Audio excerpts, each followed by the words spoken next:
Hi అండి. Welcome to one more video. అందరికీ ముందుగా అక్షయ తృతీయ శుభాకాంక్షలండి. ఈ అక్షయ తృతీయ రోజు పురాణాలలో ఏం జరిగాయి? అక్షయ తృతీయ రోజు పూజా విధానం ఎలా చేసుకోవాలి? అక్షయ తృతీయ రోజు మనం ఏం కొనుక్కొని ఇంటికి తెచ్చుకోవాలి? అక్షయ తృతీయ రోజు మనం ఎటువంటి వారికి ఏం దానం చేయాలి? పూర్తి వివరాలైతే మనం ఈ వీడియో ద్వారా తెలుసుకుందాము. నేనైతే ఈ వివరాలన్నీ తెలుసుకొని నేను మీకు వీడియో రూపంలో అందజేస్తున్నానండి. దయచేసి ఈ వీడియోని ఎక్కడా స్కిప్ చేయకుండా చూసి మీరు అర్థం చేసుకోగలరని అనుకుంటున్నాను. మీ చుట్టుపక్కల వారికి కానీ, మీకు ఈ విషయాన్ని తెలుసుకోవాలి అనుకున్న వారికి కానీ ఈ వీడియోని షేర్ చేయండి.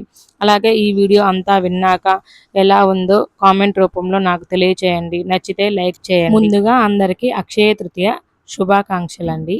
అక్షయ తృతీయ అంటే అర్థం తెలుసుకుందాము. అక్షయ తృతీయ అంటే సంస్కృతంలో అక్షయ అంటే ఎప్పటికీ తరిగిపోనిది లేదా క్షయం లేనిది అని అర్థం.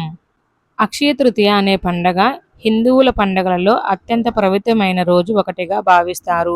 ఈ పండుగ 2026లో 20వ తేదీన జరుపుకుంటున్నాము. అక్షయ తృతీయ ముఖ్యమైన విశేషాలు మరియు ఆధ్యాత్మిక ప్రాముఖ్యాలు. పురాణాల నేపథ్యం.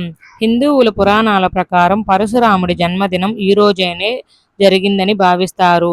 అలాగే వేదవ్యాసుడు మరియు గణపతి మహాభారతాన్ని రాయడం ప్రారంభించిన రోజు కూడా ఇదే. కృష్ణుడు సుధామనుడు.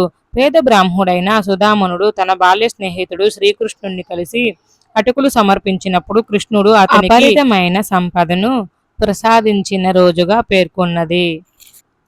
ప్రారంభములకు శుభం. కొత్త వ్యాపారాలు ప్రారంభించటానికి, ఇల్లు కొనుగోలు చేయడానికి లేదా వివాహాలు నిశ్చయించుకునేదానికి ఈ రోజు అత్యంత శుభప్రదం. బంగారు కొనుగోలు. ఈ రోజు బంగారం కొంటే లక్ష్మీదేవి ఇంట్లోనే స్థిరంగా ఉంటుందని భక్తుల నమ్మకం. గంగమ్మ ఆగమనం. గంగాదేవి భూమిపైకి అవతరించిన రోజు కూడా దీనికి విశిష్టత ఉన్నది. అన్నపూర్ణాదేవి ఆవిర్భావం. ఈ రోజే పార్వతీదేవి అన్నపూర్ణాదేవిగా అవతరించిన రోజు. శివునికే భిక్ష వేసింది అంటే సృష్టికి ఆహారం లభించిన రోజు ఇది.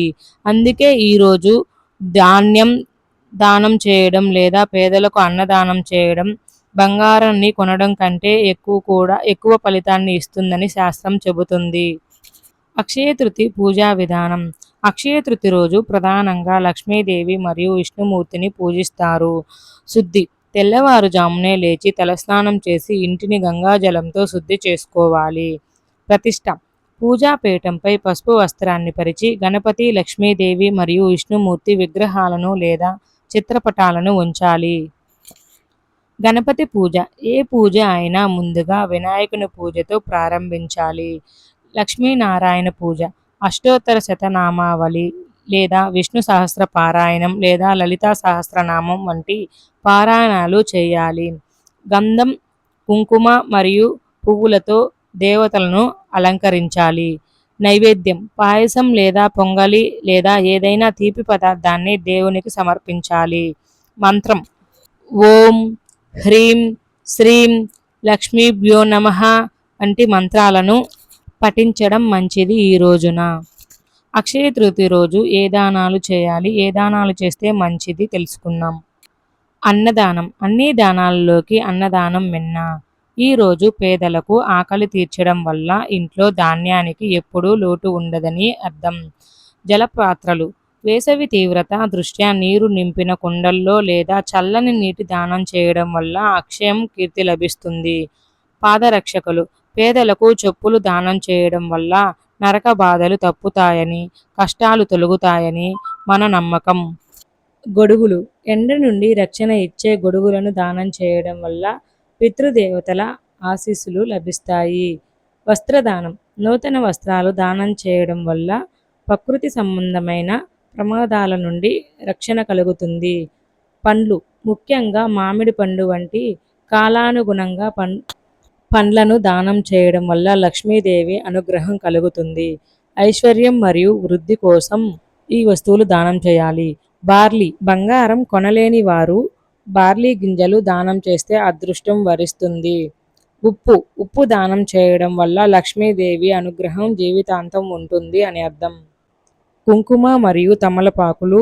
సుమంగళిలకు కుంకుమ మరియు తమలపాకులు ఇవ్వడం వల్ల అశాంభి వృద్ధి సౌభాగ్యం కలుగుతుంది. నెయ్యి, ధాన్యాలు వీటిని దానం చేయడం వల్ల ఆర్థిక స్థిరత్వం పెరుగుతుందని అర్థం. ముఖ్య గమనిక: మనం ఏ దానం చేసినా అర్హులైన వారికి, అంటే నిజంగా అవసరం ఉన్న పేదలకు, వృద్ధులకు లేదా అనాథులకు మాత్రమే చేయాలి. అహంకారం లేకుండా భక్తి భావంతో చేసే దానం మాత్రమే సంపూర్ణ ఫలితాన్ని ఇస్తుంది. పూజ మొత్తం కంప్లీట్ చేసుకున్న తర్వాత ఈ శ్లోకాన్ని ఒక్కసారి చదవండి.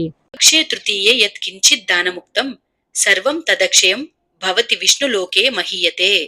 అర్థం: అక్షయ తృతీయ నాడు చేసే ఏ చిన్న దానమైనా సరే అది అక్షయమైన విష్ణులోకంలో శాశ్వతమైన పుణ్యాన్ని ఇస్తుందని అర్థం.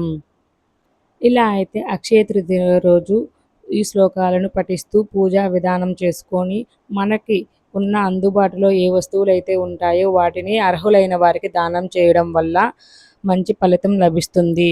ఈ వీడియో ఇంతవరకు చూశారు కదండి. ఇందులో ఏవైనా తప్పులుంటే దయచేసి క్షమించండి. నాకు తెలిసిన దాన్ని నేను మీతో షేర్ చేసుకున్నాను. లైక్ చేసి మన ఛానల్ని సబ్స్క్రైబ్ చేయడం మర్చిపోమాకండి. Please subscribe.